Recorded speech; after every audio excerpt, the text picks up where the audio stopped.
Hello and welcome to World Bank Live. I'm Paul Blake in Washington, D.C.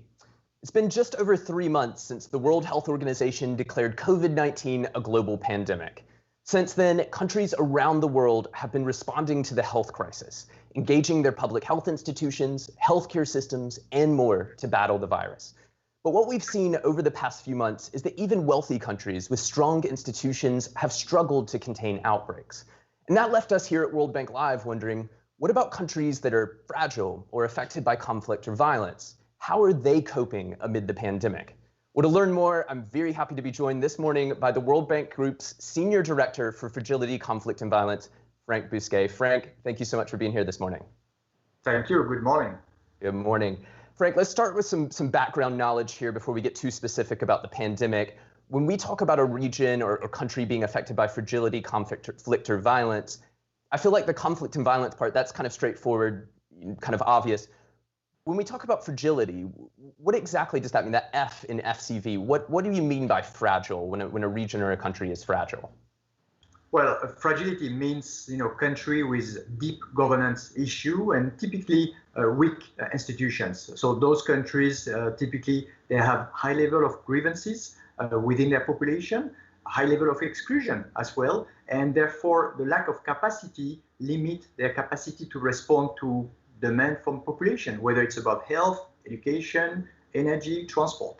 And then lastly, I would say that fragile situations are often characterized by the inability of the state to manage risk, manage shocks. Quite relevant with what's happening today with COVID-19. I know for the World Bank Group, why do we focus on those countries that are impacted by fragility, conflict, and violence?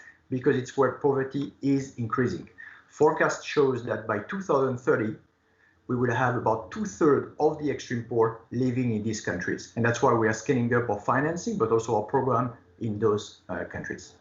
Let's jump into the topic of today's program, the pandemic, and explore some of the factors that make it difficult for these fragile states, these fragile countries, to respond to the crisis on hand today. Can you give us a sense of how these countries are faring during the pandemic? Are they being hit hard? Are they able to respond to the crisis in the way maybe non-FCV countries have been able to? Well, it's a good question. As COVID-19 spreads, the impact of this global pandemic could be much greater in countries that are impacted by fragility, conflict, and violence. And let me come back to a few reasons. The first one is kind of obvious. Conflict and violence are going to affect the ability of any government, any state, to respond to the crisis. When you talk about testing, for instance, social distancing, or tracing, which are so important in response to COVID-19, can you imagine how difficult it is to do it in refugee camps, in area of active conflicts, or in slums? Very challenging. But there are many other reasons. I would like to give 3 more. These countries, as I mentioned before, they have limited capacity. So when you talk about procurement at a large-scale level of ventilators, of masks, this is going to be extremely challenging for those countries. The third reason I would like to say is also that those countries have typically less invested and have less resource in the health sectors. Over the past few years, those countries impacted by fragility, conflict, and violence spend about 1.2, 1.5% of their GDP in the health sectors, compared to about 5.9 globally. And therefore, this really impacts their ability to respond effectively to this crisis. But then I would like to come back to an important point, which is the fact that COVID-19 is just one emergency on top of many other emergencies that those countries are really facing. So when you talk about COVID, it's extremely important to respond to it, but they also have to respond to measles issues, to malaria, to HIV. And therefore, COVID-19 could really implement and provide some challenging immunization issues on those other diseases. I mean, WHO recently warned that malaria death could actually double this year. So we are monitoring closely the situation. Clearly, we have seen an increase over the past few weeks of case in those countries. And WHO, recently warned us that while it took 98 days for COVID-19 case in Africa to reach the landmark of 100,000, it took only 18 days for the number to double to 200,000. And that's a theme we've heard on World Bank Live repeated over the past few weeks is just that COVID-19 is complicating all these other crises, all these other problems that our colleagues are looking at around the world. Frank, I just want to pause for a moment just to welcome folks who are joining us. You're with World Bank Live. We have Frank Bousquet, the Senior Director for Fragility, Conflict, and Violence here at the World Bank Group on the line this morning. And we're talking about fragile states, states that are affected by conflict and violence, how they're responding, how they're able to respond to the coronavirus pandemic. We've got a couple people joining us. I just want to say hello to Maya in Tanzania, Shahul in India, Humphrey in London, Nazir in Pakistan, and Yeni in Colombia. Welcome to you all. Thanks so much for joining us. And Frank, I want to come back to you and talk a little bit about the economics behind the pandemic and how it's affecting FCV countries. Our colleagues at the bank, the Global Economics Prospect was just released, and that team forecast that they predicted that there was going to be a 5.2% contraction in global GDP over the next year, and they warned about the poorest countries really being hit hard. Can you tell us sort of what that means for FCV countries? How does that translate down to those FCV countries? Well, countries that are FCV countries, meaning those countries impacted by fragility, conflict, and violence, are expected to experience the deepest recession in more than 5 decades. Wow, that's a huge statement right there. The deepest in more than 5 decades. Completely, with huge impact, of course, on the most vulnerable population. I mean, GDP in many countries is going to fall by more than 10%. Export earnings as well, which is quite important for many of those countries, are projected to fall by an average of 12%. And because of the oil price fall, many countries that are in fragile situation, mentioning, for instance, Congo, South Sudan, Iraq, they are going to have an impact, obviously, quite significant in their revenue. So all in all, huge impact on the economic front. And that's, of course, translate in terms of additional poor that will be in those countries. The latest estimates is that by the end of this year, we forecast that an additional 18 million people will be extreme poor in those countries. So this is quite significant impact in terms of poverty and, of course, on the economic front. An additional 18 million people poor in those countries as a result, at least in part, due to COVID-19? Yes, extreme poverty, and mainly, I would say, in Africa, obviously, countries like DRC, Nigeria, in terms of number of extreme poor, additional because of COVID-19, that's quite important. Yeah. I mean, it's sort of an understatement to say that this is going to be a setback for those countries. Can you just briefly explain some of the mechanics of why the economic impact is going to be so severe in FCV countries? Like, why is that specifically going to be so bad there compared to, say, other emerging markets, developing economies? Well, there are a few reasons. I mean, the first, I would like to mention that fragile and conflict-affected countries, they're really relying on remittances as a source of external financing. So if you just give a number, in 2019, they received a record high of about 57 billion of remittances compared to about 52 billion of development aid. So you see how important it is.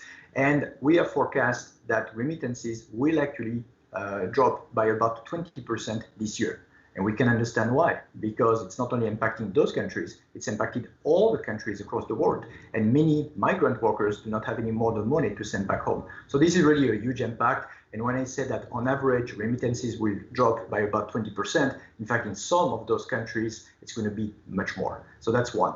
Secondly, I think those countries, we need to realize that they have pre-existing fragilities and vulnerabilities. So in fact, what's happening is that you have this notion of compound risk. In addition to COVID-19, you're going to have risks such as food security, which is a major issue. We know from FAO and WFP forecast that the number of people in food insecure situations would double by the end of this year to about 265 million people. So that's also the fact that those countries are facing not only the COVID-19, not only the economic impact, not only social impact, but there are many other crises that unfortunately are arriving at the same time. Looking beyond, the immediate economics, I mean, imagine a stressed economic situation that's going to aggravate, exacerbate social strife and some of the social divisions in some of these societies that have already existed before the pandemic was even there. Is that true? I mean, is that hunch true? And if so, can you explain why and what some of your concerns are and what that means for you and your team's work as you're working in these countries or working with these governments in these countries to try to mitigate some of the worst effects of both the pandemic, but the compounding crises that you were talking about just there? Yes, I mean, it's an important point, actually. Beyond the health, the economic, and the social and poverty implication of this pandemic, COVID-19 in many cases is really threatening the stability and also exacerbating the drivers of fragility. And that's something very important to understand, and it's happening at different levels. The first is because, depending on the way government are able to respond to this crisis in an effective manner, but also in an inclusive manner, this could actually deepen some grievances, and this will exacerbate, leading to some social tension and unrest. The second point also is that we have seen a number of countries advanced by violent extremist groups that are really exploiting those windows of opportunity presented by the crisis to step up their attacks. So it's another shock that those countries have to deal with in addition to the pandemic itself. And we have seen also over the past few weeks and few months more tension between communities, but also more interpersonal violence. And here I'm thinking also about gender-based violence, which is so important globally, but so important in those countries. And obviously, the sharp increase of GBV that we have seen is another major impact that they have to face. So, like you mentioned, this has, of course, some implication for our response. I may come back to it later on, but it means that our intervention in those countries have to be designed in a conflict-sensitive manner. It's not only a question of providing support to national institutions, but it's a question of working directly with the most marginalized, the most vulnerable groups, and making sure that you can strengthen community resilience. For instance, we just have a program of about $47 million in the Democratic Republic of Congo, where we not only strengthen the capacity of the institutions, but we are also strengthening community engagement, which is so important in those countries.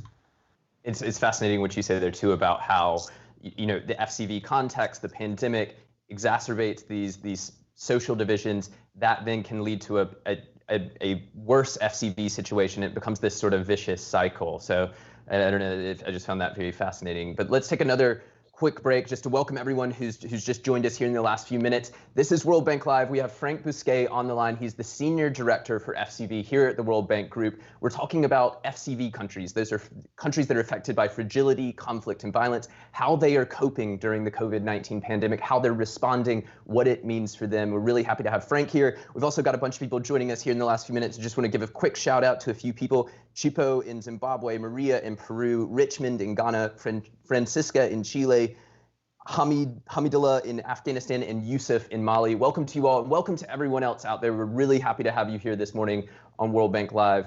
And Frank, let's just come back to you now. And you talked a little bit there about one of your programs a few minutes ago, but I want to move on now and talk about the solutions and what the bank is doing to help in FCV settings. On that, I can imagine it must be tremendously difficult right now to operate in some of these FCV countries. We were talking earlier about that before the program began. What approach are you, your team, the bank taking in order to work in these countries and with these countries during the immediate response? So, I mean, the World Bank Group, because not only the World Bank, it's also IFC, MEDA, our sister organization dealing with private sector, which is so important to create jobs, has really stepped up. And I think we will deploy about $160 billion over the next 15 months along 4 pillars. The first one is actually saving lives, very important. Happy to report that today we are already supporting over 100 countries globally, but that 1/3 of those total projects are actually in countries impacted by fragility, conflict, and violence. We already have programs in Afghanistan, in the Democratic Republic of Congo, in Chad, in Mali, in Papua New Guinea, in Lebanon, across all the different regions. So we are really focusing on those countries for the reasons that I gave. This is where the poor are the most impacted, and this is where the economy are the most impacted as well. And we have been focusing here under this first pillar, which is saving lives, not only in terms of providing equipment, in terms of prevention, but also strengthening resilience, preparedness, which is so important to face a future crisis. The second pillar, which I think is extremely relevant for those countries as well, is really to support the households that are the most impacted. And again, social safety net, social protection programs are so important under these situations. And with a focus especially on those most marginalized groups and most vulnerable groups. We talk about women, children, disabled, and that's really a focus in those settings more than in any other countries. The third pillar, very important, it's about jobs. securing jobs and the economy. And that's why this partnership with the International Finance Corporation and with the Multilateral International Guarantee Agency, the two arms of the World Bank Group focusing on the private sector, is so important. And I would say it's not only about formal jobs, it's also informal jobs. I mean, let's not forget that in those countries impacted by fragility, conflict, and violence, about 86% of the total employment is in the informal sector. So it's very important to have a tailored approach in this regard. And the last one, I would say the last pillar of our intervention, beyond the emergency response, beyond looking at the poorest, beyond looking at the job, is really looking at a resilient recovery. And that's extremely important to sequence and help government to prioritize their program. Last point I would say is that we have recently released a strategy dedicated to fragility, conflict, and violence that really helps us to also tailor our approach in those countries in a different way than we do in another more stable environment. What do I mean? First, we are focusing, as I mentioned, on the most vulnerable groups, and that includes internal displaced people and refugees. Let's not forget that we have about 26 million refugees worldwide, and more than 85% are actually hosted by developing countries. So as part of our response to COVID-19, we made sure that many of our programs are indeed focusing on also migrants, internal displaced population, and refugees. And I could quote so many programs that we have financed in Burkina Faso, in Central African Republic, in Chad, in Mali, in Myanmar, in Niger, where we made sure that those population and marginalized groups are getting support. The second point I would like to mention also is that our strategy is really strengthening the importance of partnership, but also of using supervision tools in very insecure environment. For instance, geo-enabling services, ICT. So we are scaling up the use of those tools that are so relevant for the bank in terms of supervision, but also for government, because let's not forget that the constraints of COVID-19 are impacted everybody, all the actors on the ground. So this is really something also extremely important. And the last area that I would like to mention as well is that we are focusing again on the job, and that's why IFC and MIGA have really dedicated significant resource on SMEs and informal market. So those are some of the pillars of the FCD strategy that are extremely important, focusing on strengthening institutions, saving lives, but also making sure that you do it in a conflict-sensitive manner, having real community engagement, making sure that the program will not exacerbate current tensions, and making sure that we are working also with other partners at the end of the day. You've mentioned partners a couple of times there, and in the past we've talked about how the World Bank doesn't work alone in these FCV settings, that it works with partners. Can you talk a little bit about who you're working with and maybe how those relationships have been changing over the past few months in light of this crisis and in light of the inability to necessarily go to places and meet in person? So, partnerships are important. And I think globally, the bank are actually been deploying many programs in full partnership with many organizations, not only WHO, but many UN agencies and many development partners. I would say that in FCV settings, it's crucial. First, because it's very important to look at this complementarity of mandates between humanitarian, development, and security actors. We need UN peacekeeping missions to provide development support in many countries. If I look at Central African Republic, in DRC, but in many other countries, we rely on the peacekeeping missions to provide the security needed to provide development support. The second point as well is that today, because of the constraints of COVID-19, this partnership is even more crucial than before. And that's why, for instance, when we provide assistance in Yemen, we just provided 27 million IDA grant, by the way. In Yemen, we are doing it in full partnership with WHO, which has really the feet on the ground that we don't have, and also which is providing the technical expertise in many aspects. Another example, South Sudan. We are working with UN agency, the UNOPS, for a program of about $40 million in response to COVID-19. So really the partnership used to be important before COVID-19. In FCV settings, it's even more important today. We are not only providing support through different agencies, we are also actually working with other partners that can give us some early warning systems and some information. I think about, for instance, UNHCR on the whole refugee agenda, or OCHA or FAO. We are also leveraging the capacity of other organizations such as WFP to help deliver in the most difficult environment. So as you can see, clearly, no one can do it alone. This is clearly what we had stated in our recent strategy for fragility, conflict, and violence. And today, the response to COVID-19 shows how important this principle is, but also that we are walking the talk, and that in many of our operations, we are leveraging the presence of UN agencies, but also civil society, which play a so important role, including local CSO. And I would like also to mention, as an example, the partnership that we have with the ICRC, which is the International Committee for the Red Cross, where we already have a number of programs in South Sudan, in Somalia, because of their presence in many areas where we cannot be present ourselves. Just as we wrap up here, Frank, I want to, you talked a little bit earlier about resilient recovery. You have a moment. I just wanted to dive into that a little bit more, trying to look for a silver lining amid the crisis and all the sort of bad news that's been coming our way over the past few weeks. Do you see opportunities, in this crisis for strengthening weak institutions, for boosting economic growth, that maybe those opportunities weren't there before this crisis? And on that, what would it take for these countries to become more resilient, to be able to kind of bolster themselves against future shocks and future crises? Well, it's true that despite this challenge, like any crisis, COVID-19 crisis presents indeed an opportunity for those countries to strengthen their capacity, which you remember is so important for those countries, but also focusing on their source of resilience. So what do we mean? For instance, we can think about strengthening government legitimacy. You remember, one of the big issues in many of those countries is the lack of trust between population and institutions. So depending on the way that countries will be able to respond effectively and in a very inclusive manner, it could actually, in some case, strengthen this social contract, which is so important in those settings. The second area of source of resilience, which is so important, is also boosting internet connectivity, which is so important for the economy. Now, we have seen recently, because of COVID-19, that many countries, including those countries in fragile settings, are much more leveraging internet for provision of e-learning education, like we have in the countries where we are living today. And that's, of course, provide huge potential in the coming months or in the coming years.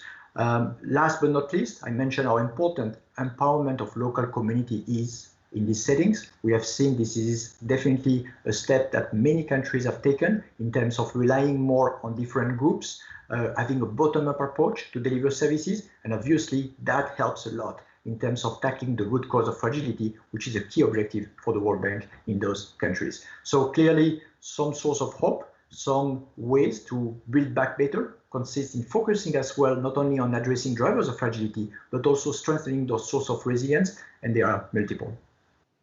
Yeah, trying to find some silver linings here amid all the bad news. Frank Bousquet, thank you so much for taking the time this morning. Really appreciate it. Thank you, with pleasure. Frank Bousquet is the Senior Director for Fragility, Conflict, and Violence here at the World Bank Group. He joined us from his home in Washington, D.C.